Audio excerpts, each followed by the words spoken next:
ऊपरी झापरी टूटा मन भर नाही ठेकिए को ठोप हो। तो भौजी के कहे के मतलब बानू कि ऊपरी झापरी टोटाला मन भर ऊ नाही ठेकी।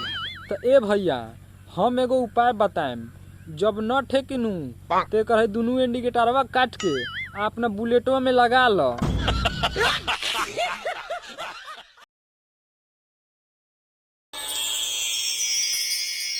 तो का हाल बा भाई लोग, ठीक बानू?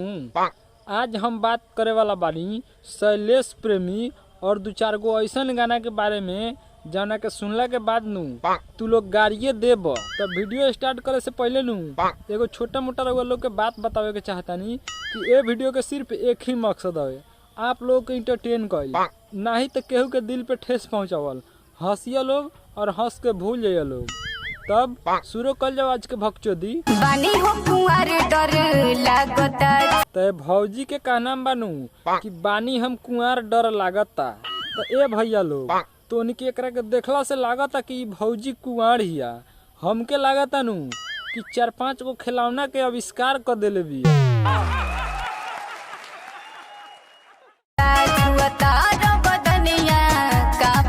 अच्छा तो भौजी के कहना बानू कि छुअतारा बदनिया तो देहिया कांपता।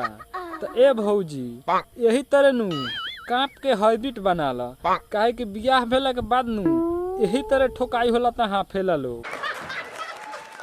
मना कर जानी रानी पियब नींबू वाला पानी। अच्छा तो भैयावा के कहना मानू कि मना कर जनी रानी पियम नींबू वाला पानी। तो ए सरौलार चाटा है दूधू का रसगुल्ला अच्छा ही तू नींबू वाला पानी पियो।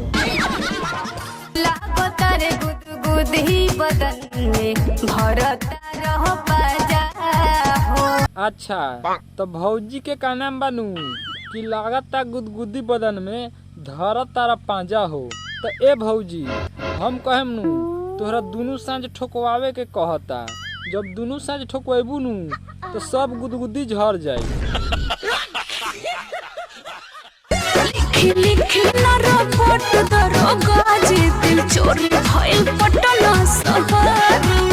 अच्छा तो भौजी के कहना बानू कि दिल चोरी भइल पटना शहर में। तो ए भौजी एक हमहू पटना घूमे गइल रहनी गोल घर में, साला घूमत घूमत ओनहीं हम लंडवे के ने तो भुला गई। साला अभी ले खोजत खोजत साला 2 जोड़ी जंघिया फाट गई, अभी तक ले नहीं मिलल।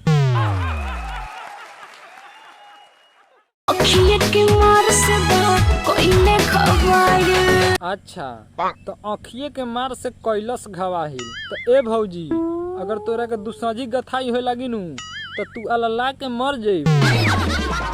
ऊपरी झापरी टूटा मन भर नाही ठेकिए को ठोप हो। तो भौजी के कहे के मतलब बानू कि ऊपरी झापरी टोटाला मन भर ऊ नहीं ठेकी। तो ए भैया हम एगो उपाय बताएम, जब न ठेकिनू ते कहे दुनू इंडिकेटरवा काट के अपना बुलेटवा में लगा लो। घरे जाई बंदह लागी यारो पसला वरावा पचुही जटा रूप। अच्छा तो भौजी के कहना बानू कि घरे जाएम तो लागी अरोप सलवरवे पर चू जाई डरप। तो ए भौजी हम कहम नू कि अपन अपने से झांकल कर आ घोड़ा छाप के ले आके नू दुसाझी चापल कर, डरोफ न चू। अब ही सुना न मिली यारबू देखे के हऊ वाला सीन। अच्छा तो भौजी के कहना बानू कि अब ही सुने यरऊ देखे के न मिली हऊ वाला सीन। तो ए सरऊ लाड़ चाटा जब देखे के सीन न मिली नू तो तू के जे लाड़ चाटे आल बड़ा आ कि ओकर सामान चाटे आल बड़ा, जब देखे के न मिली तो गजब बेइज्जती है। शैलेश प्रेमी खानी जवानी छुके कॉल खाली विद। तो का गाफार गाना बनैले वाला शैलेश प्रेमी भैया ई सारा जवानी छुके केंग विध होता रे। ऐसे अच्छा बानू मलाड़वा चाट के विध कले। जल्दी महना तू परबू त मर जाइब। तो भैयावा के कहना बानू कि यदि माना तू करबू तो मर जाइम हम। तो ए सरऊ तू मर चाहे लाट चट के ऊपर पड़, वो से हमरा कोनो प्रॉब्लम नहीं खे। हे जाना मिले आ जाई हराती में यार तो हर भरती बराची में। ए जान मिले आ जाइह राती में, यार तोहर भर्ती बा रांची में। तो ए सरऊ तू रांची में भर्ती होख चाहे गाछी में भर्ती होख, ए भौजी के ओसे कौनो प्रॉब्लम नहीं।